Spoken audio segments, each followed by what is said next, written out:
Hello and welcome to the second video in my calendar design series where I show you how I created the illustrations for my Curvy Girl Calendar. So for February, the theme is definitely about love because Valentine's Day is a really big holiday at this time of the year. So I wanted to create a curvy girl who is, I don't know, I guess more of like a lover girl kind of theme. So it's definitely all about being like sultry, curvy, very like kind of sensual vibe, and then of course I had to have like a giant heart in the background, so I definitely wanted it to scream love and Valentine's Day. So the very first thing that I do in my process is that I sketch out a rough sort of image of like what I'm imagining the final picture to look like. I do apologize that my screen is like rotating a lot. In future videos I do try to be more mindful when I'm recording to not move the screen around quite so much because I know that can be very disorienting for folks. The main focus at this stage is making sure that the general proportions are right and that her facial expression matches kind of what I had in mind. I will spend a little bit more time on the face than I usually do on the body.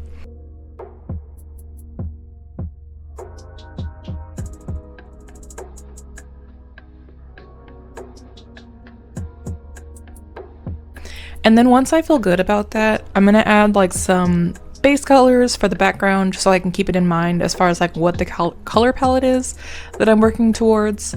And then from there I am going over the original sort of like rough sketch and giving it a much cleaner line art that I can use to easily like fill with colors and things like that. You'll notice that this part I spent a little bit more time on just because I like my lines to be like very neat, very crisp. Both because aesthetically I think it looks nice, but also because when you're working with digital art, it's really easy to drop in color to fill a space if there's no gaps in your lines.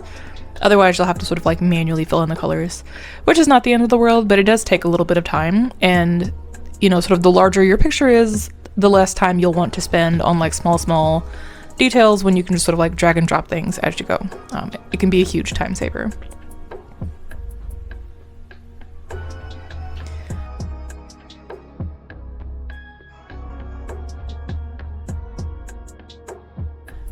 Occasionally I'll also sort of like tweak where something is. So for example, with her ear, I liked the shape of the ear, but I was wondering if I had it in the wrong spot, like if it was like too high, too low, sort of at an angle. And so sometimes I do play around with like where things are, not just the ear, but like, you know, sometimes I'll do it like for a shoe or like for a foot or something like that.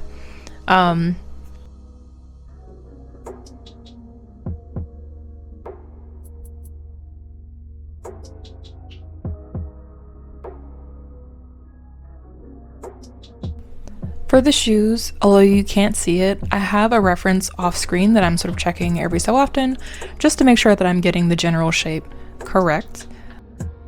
And like I mentioned before, I do try to save time wherever I can. So in this case, I did not want to completely redraw her foot. So I just literally copied the shape from one foot and moved it over to the other foot because while typically people's feet are not the exact same in both positions, in this case, just because she was going to be wearing heels anyway, I figured that I could save myself a little bit of time and effort by just maintaining that same level of arch. When I'm designing these, it's a balance between like making sure that the picture feels like very finished, very polished, but also not spending unnecessary hours and hours of time to get it to this absolutely high level of perfect that no one else is going to notice except for me. Now there is an argument for not wanting to overly simplify things just for the sake of selling it, just because like you might strip out some of the character or the personality that you might have otherwise put into a piece. But in this case, I'm not super into heels anyway, so I didn't feel like I was losing out on a whole lot by not dedicating more time to drawing these heels.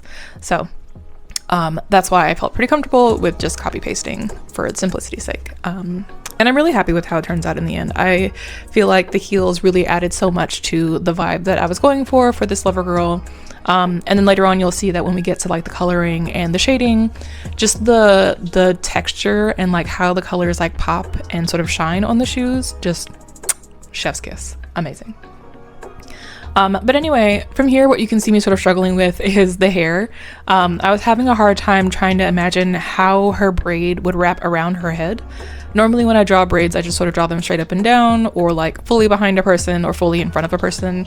But trying to imagine like how the loops would look. First of all, the fact that part of her braid, you're seeing the back of the braid, and then at other points you're seeing the front of the braid is a little bit throwing me off. But then also the fact that it's wrapping around her head, that really threw me off. So I had to sort of sketch it out first behind her head so that I can fully imagine it, and then I just erase the parts that wouldn't be seen so that, you know, the viewer is not distracted by this extra hair, right? And then from there I just kind of like added some texture to it, so making sure that it actually felt like a braid. This part is like a little bit unnecessary just because when you get to the final colored version, there's so much shading and stuff on it that you can't actually see these fine line details. But this is an example of something where like it makes me feel good having that level of texture and detail in the lines, even if other people won't see it or appreciate it. So I definitely want to make sure that I take the time to do what makes me feel good. The shoes, on the other hand, are something that like I do more so just because it matches the vibe and not because I particularly enjoy drawing shoes. So that's why I wanted to make sure I drew every bit of her braid, whereas like the shoes, I only drew one and then I copied it over to the other side.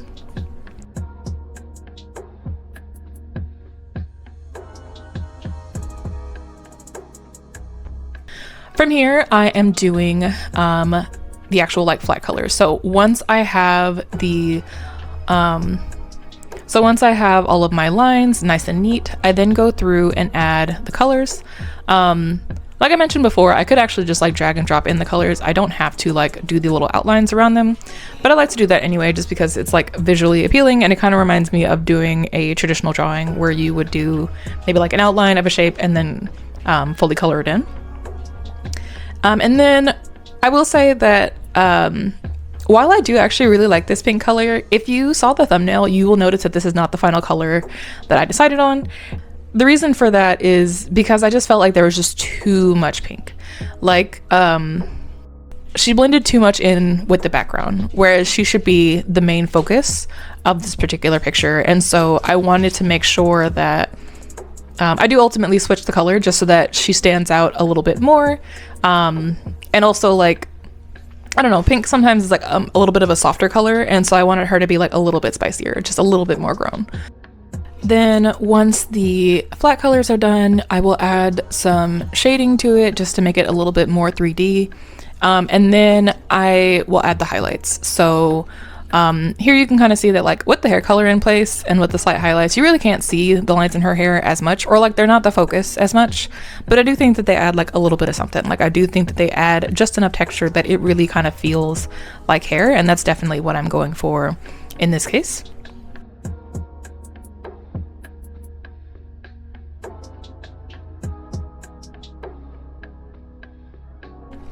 And then from here I start thinking about, although this picture isn't done yet, I start thinking about like how do I want her to stand out from her background.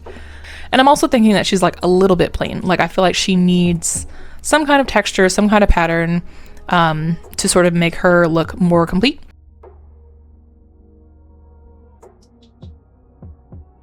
So what I decided to do is I decided to add tights to her, which I did by just like adding a layer of color over her legs, but under the shading. And then I just added like a soft texture on top of that, and then lowered the opacity. So basically just made it a little bit see-through so that you got the sense that like there was something on her skin, but that it's not like completely solid. So she's not wearing pants, she is wearing tights.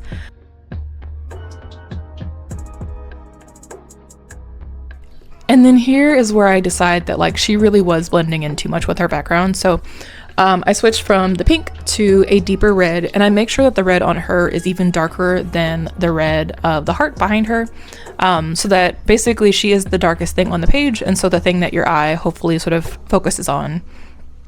She's also the thing that has like the brightest highlights as well. So she is both the darkest colors and the lightest colors on the page, and that kind of like high contrast really, to me, makes the picture feel like it really stands out.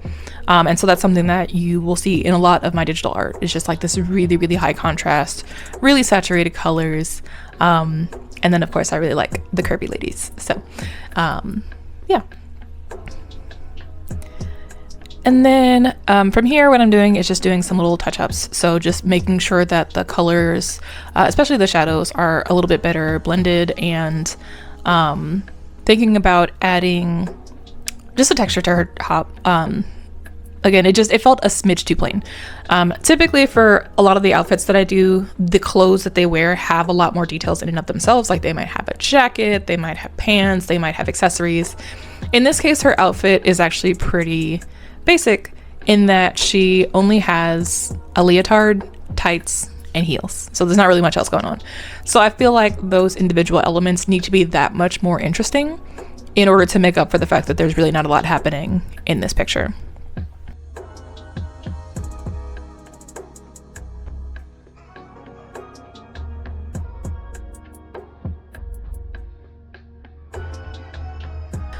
So then with her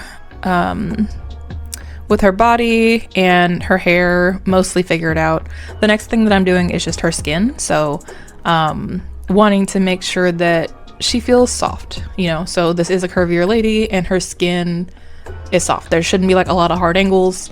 I don't know. I feel like there's like such beauty in that softness. It just looks, I don't know. It's like being in your soft girl era, you know, where you just want to celebrate how nice it is to just be comfortable in your own skin. And so I just wanted her to have that vibe where she knows that she's beautiful and she knows that she's just like this gorgeous femme fatale, and she's happy about it, you know. So that's kind of like the vibe that I'm going for. Also wanting to make sure that her eyes keep that energy going as well.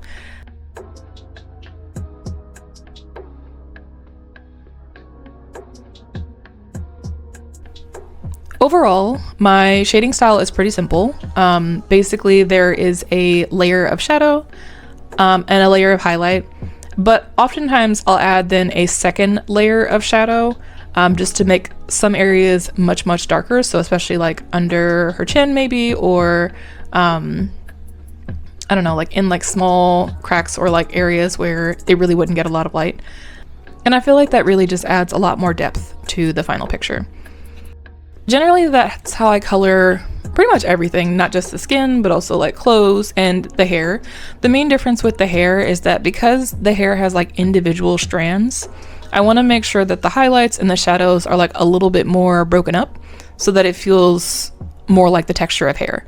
I do not often draw like individual strands of hair. Like obviously I know I drew some hair strand outlines in the initial like line art, but generally when it comes to like, even if I were to do this traditionally, I would do like a flat outline or like a flat layer of color for the hair, and then I might use the pencil to add like a few strokes to add highlights or like enhance shadows. And so that's similar to what I'm doing here, where I just use hints of shadow and hints of highlight and the shape of those highlights to suggest that there are individual strands of hair, without me going through and drawing fully individual strands of hair.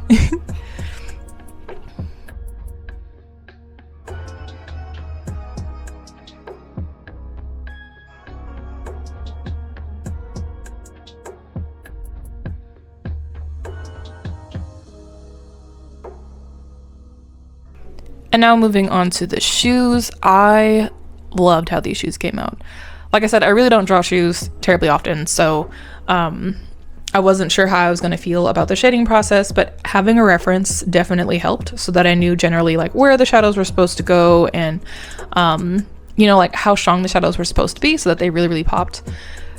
And just so that you know, the reference that I was using is actually a pair of clear like sort of heels, so they weren't like this color, but having a reference is generally helpful because it lets me know where the shadows are supposed to be, where the highlights are supposed to be, and just kind of like generally like what kind of material, I guess, is this made of. So keeping those things in mind while I'm coloring is incredibly helpful. I love how this came together. I thought that she was so beautiful. Her face, her body, her hair, everything A1. And we are done. I hope that you enjoyed this video. If you did, please consider liking and subscribing, sharing it with folks that you think might be interested. Thank you.